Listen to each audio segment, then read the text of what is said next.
أعوذ بالله من الشيطان الرجيم بسم الله الرحمن الرحيم أفمن وعدناه وعدا حسنا فهو لاقيه كمن متعناه متاع الحياة الدنيا ثم هو يوم القيامة من المحضرين وَيَوْمَ يُنَادِيهِمْ فَيَقُولُ أَيْنَ شُرَكَائِيَ الَّذِينَ كُنْتُمْ تَزْعُمُونَ قَالَ الَّذِينَ حَقَّ عَلَيْهِمُ الْقَوْلُ رَبَّنَا هَؤُلَاءِ الَّذِينَ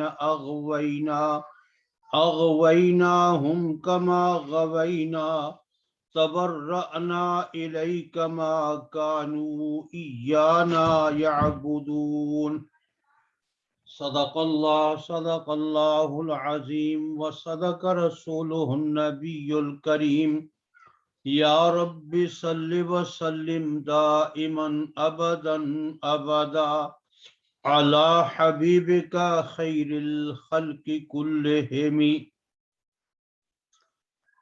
محترم مکرم بھائیو، السلام علیکم ورحمۃ اللہ وبرکاتہ۔ یہ سورہ القصص 20ویں پارے کی آیات مقدسہ ہیں جن کی تلاوت کی سعادت میں نے آپ کے سامنے حاصل کی۔ ان آیات سے پہلے والی آیات میں رب تعالی نے مشرکین کا شکوہ جو ہے اس کا ذکر کیا تھا کہ یہ کتنے بدبخت لوگ ہیں، کہتے ہیں کہ اگر ہم ایمان لائے، صراط مستقیم پہ آئے، آخری نبی کی بات کو ہم نے مان لیا تو ہم جو ہے اپنے اس شہر اپنی دھرتی سے اچک لیے جائیں گے اور سارا عرب ہمارے مخالف ہو جائے گا۔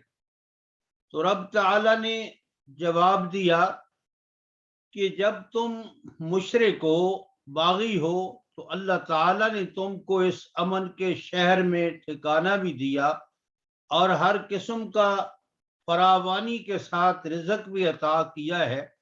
تو کیا جب تم اللہ کی بات مان لو گے، اللہ کی توحید، نبی کی رسالت، آخرت پہ ایمان لاؤ گے تو تمہارے لوگ دشمن ہو جائیں گے؟ یہ تمہاری غلط فہمی۔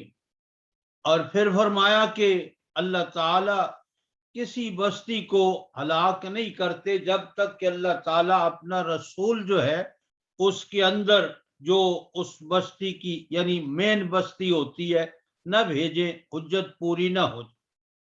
اور پھر فرمایا کہ یہ دنیا کی زندگی اور اس کی زینت پہ یہ ریجھے ہوئے ہیں، حالانکہ آخرت کے مقابلہ میں اس کی کوئی حقیقت نہیں۔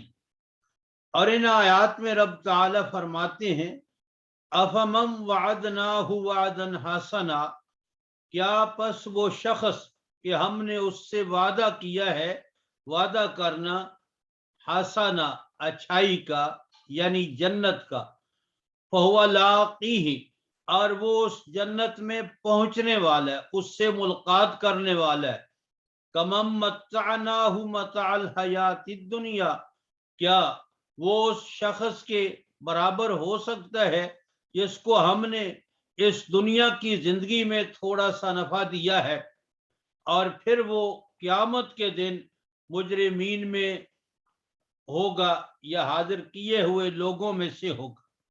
یہ پہلی آیت مقدسہ ہے آج کے اس درس کی۔ محترم بھائیو، ایمان اور عمل صالح کے ساتھ اللہ کا وعدہ ہے، جس طرح آگے درس میں ایک آیت کریمہ آ رہی ہے اور بھی جا بجا قرآن حکیم کے اندر جو ہے اس بات کا ذکر ہوا ہے کہ وہ لوگ جو ایمان لائے، عمل اچھے کیے ان کے لیے نہ کوئی خوف ہے نہ کو ان کے لیے کوئی غم ہے، اور ان کے لیے ان کا اجر ہے ان کے رب کے ہاں۔ کہیں فرمایا کہ ان کو بخشش کی خوشخبری سنا دو، تو فرمایا جس ایمان، جس توحید و رسالت پہ یقین کا تم انکار کرتے ہو، اللہ تعالیٰ نے اس پہ تو وعدہ کیا ہے جنت، اور وہ جنت ان کو یقیناً مل کے رہے گی۔ باقی جس دنیا کی وجہ سے، اور حقیقت بھی یہی ہے کہ اکثر و بیشتر لوگ جو ہے اگر وہ ایمان کی طرف، حق کی طرف نہیں آتے تو ان کے مد نظر جو ہے وہ دنیا کے مفادات ہوتے ہیں، سب سے بڑی وجہ یہی ہوتی ہے۔ جس طرح نبی اکرم صلی اللہ تعالی علیہ وسلم نے فرمایا کہ تمام گناہوں کی جڑ جو ہے وہ دنیا کی محبت اور دنیا کا لالچ، اور اکثر و بیشتر، اور آج بھی اگر لوگ اس نظام قرآن کی طرف، نظام اسلام کی طرف نہیں آ رہے اور پھر طرح طرح کے بہانے کر رہے ہیں، تو یقیناً ان کے دل میں یہی راز چھپا ہوا ہے کہ دنیا کی محبت، اور پھر یہ دنیا مال و دولت کا صرف نام نہیں ہے بلکہ اقتدار ہے، اور پھر یہ تکبر اور غرور ہے، اور برادری میں عزت و وقار ہے، اور یہ ساری چیزیں جو ہے یہ دنیا کے مال و متاع کے اندر آتی ہیں۔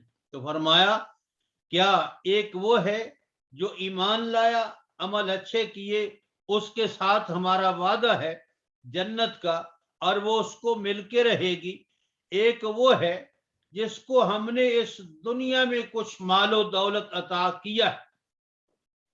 یہاں مفسرین نے لکھا ہے کہ یہ دنیا کا مال و دولت جتنا بھی کسی کو مل جائے، آخر کار اس نے اس مال و دولت کا ساتھ چھوڑنا ہی ہوتا ہے، اور ہمیشہ ہمیشہ اس مال و دولت نے اس کے ساتھ رہنا نہیں ہوتا، لیکن اس کی محبت میں جو ہے وہ اپنی آخرت کی ابدی زندگی کو جو ہے وہ برباد کر لیتا ہے۔ تو فرمایا پھر اس کے بعد قیامت کے دن جو ہے محضرین، یعنی وہ لوگ جو پکڑ کر حاضر کیے جائیں گے، مجرمین، ان کے ساتھ جو ہے وہ اس کا شمار ہو۔ دوسری آیت میں فرمایا وَيَوْمَ يُنَادِيهِمْ، اور جس دن وہ یعنی اللہ ان کو پکاریں گے، فَيَقُولُ أَيْنَ شُرَكَائِي، کہاں ہیں وہ جو میرے شریک تم نے بنا رکھے تھے، الَّذِينَ كُنْتُمْ تَزْعُمُونَ، کہ جن کے بارے میں تمہارا دعویٰ تھا کہ یہ ہمیں مشکلات سے بچا لیں گے اور ہمیں آخرت کے عذاب سے بھی یہ بچا لیں گے اور دنیا میں بھی یہ ہمیں جو ہے تکلیفوں اور مشکلات سے بچا لیں گے۔ تو اللہ پھر فرمائیں گے کہاں ہے وہ اب جن کے بارے میں تمہارا یہ دعویٰ تھا، وہ تمہارے اب تم پکڑ میں آئے ہوئے ہو، اب چاہیے کہ وہ تمہیں اس پکڑ سے بچائیں۔ لیکن آگے والی آیت میں جو ہے وہ ان کا جواب ہے، لیکن اس آیت کریمہ کا ترجمہ اور مختصر معنی اور مفہوم عرض کرنے سے پہلے میں بطور تمہید کے ایک دو باتیں آپ بھائیوں کی خدمت میں عرض کرنا چاہتا ہوں۔ قرآن مجید فرقان حمید کے اندر جو ہے وہ دو قسم کے لوگوں کا ذکر ملتا ہے۔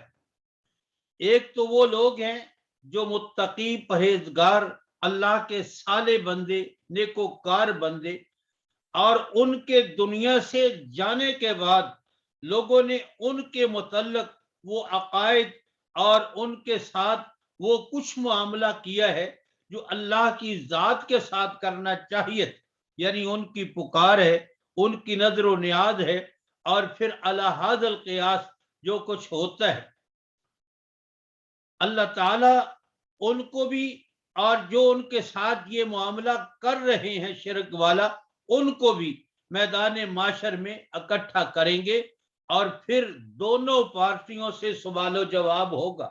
اور اس پہ ایک درس میں پہلے گفتگو ہو چکی ہے، اور وہ اللہ کے نیکوکار بندے کہیں گے اللہ ان کی پکار سے ہم تو غافل تھے، ان کی عبادات سے، ان کی نظر و نیاز سے ہم تو غافل تھے، ہمیں تو اس بات کی خبر ہی نہیں تھی۔ بلکہ اللہ کے پاک پیغمبر جناب عیسیٰ علیہ السلام تو فرمائیں گے اللہ میں نے تو ان کو وہی کچھ کہا تھا جس کا تو نے مجھے حکم دیا تھا، اور جب تک میں ان کے اندر رہا میں ان کو تیری توحید کی ہی دعوت دیتا رہا۔ ان اللہ ربی و ربکم فاعبدوا ھذا صراط مستقیم، لیکن جب تو نے مجھے دنیا سے اٹھا لیا تو اس کے بعد جو ہے تو ہی بہتر حالات جانتے، مجھے پیچھے کے حالات کی کوئی خبر نہیں۔ اس میں پہلے تفصیل کے ساتھ گفتگو ہو چکی ہے، اور ایک پہلو یہ ہے کہ کچھ غلط قسم کے لوگ جو ہے، خواہ وہ دنیا کے لحاظ سے وڈیرے ہوں، خواہ وہ مذہبی لحاظ سے جو ہے وہ وڈیرے ہوں، جو لوگوں کو کفر و شرک، بدعات اور رسومات کی طرف جو ہے وہ ترغیب دیتے ہیں، ان کے بارے میں بھی رب تعالی نے مختلف مقامات پہ جو ہے وہ ذکر فرمایا ہے۔ تو چند آیتیں میں آپ کی خدمت میں عرض کرنا چاہتا ہوں۔ یہ سورہ البقرہ ہے، دوسرا پارہ ہے، اور سورت کا رکوع نمبر جو ہے وہ 30 ہے، 30۔ فرمایا اذ تبرأ الذین اتبعوا من الذین اتبعوا ورأوا العذاب وتقطعت بهم الاسباب وقال الذین اتبعوا لو ان لنا کرة فنتبرأ منهم كما تبرأوا منا كذلك يريهم الله اعمالهم حسرات علیہم وما هم بخارجین من النار۔ فرمایا وہ وقت بھی آئے گا، اس کو بھی یاد رکھو کہ جب بیزاری کا اعلان کریں گے وہ لوگ جن کی اتباع کی گئی، جن کے پیچھے چلا گیا، من الذین ان لوگوں سے، اتبعوا جنہوں نے ان کی اتباع کی، ورأوا العذاب اور عذاب کو دیکھیں گے، وتقطعت بهم الاسباب اور ان کے درمیان جو تعلقات تھے وہ سب کے سب ختم ہو جائیں گے، ٹوٹ جائیں گے۔ وقال الذین اتبعوا تو پھر وہ لوگ کہیں گے جنہوں نے ان ظالموں کی اتباع کی تھی، لو ان لنا کرۃ کاش کہ ہمارے لیے دوبارہ زندگی ہو، دوبارہ دنیا میں جانا ہو، فنتبرأ منہم کما تبرؤوا منا پھر ہم بھی ان سے اسی طرح برات حاصل کریں، بیزاری کا اعلان کریں جس طرح آج یہ پکڑ میں آئے ہیں تو ہم سے بیزاری کا اعلان کر رہے ہیں۔ اللہ فرماتے ہیں اللہ اسی طرح ان کے اعمال کو ان کو دکھائے گا، یعنی کفریہ اور شرکیہ اعمال جو ہے جو ان کے لیے باعث حسرت، باعث افسوس ہوں گے، لیکن وہ یہ کہنے سے آگ سے نکلنے والے نہیں۔ اور آگے وہ کون لوگ ہیں اس کی ذرا مزید جو ہے نا وہ تشریح ہوتی ہے دوسری آیات سے۔ یہ سورہ الاعراف ہے اور 8واں پارہ ہے، سورت کا رکوع نمبر 4 ہے۔ اللہ فرماتے ہیں کلما دخلت امۃ لعنت اختها حتی اذا ادارکوا فیہا جمیعا قالت اخراہم لأولاہم ربنا ہؤلاء اضلونا فاتہم عذابا ضعفا من النار قال لكل ضعف ولكن لا تعلمون وقالت اولاہم لأخراہم فما كان لكم علينا من فضل فذوقوا العذاب بما كنتم تکسبون۔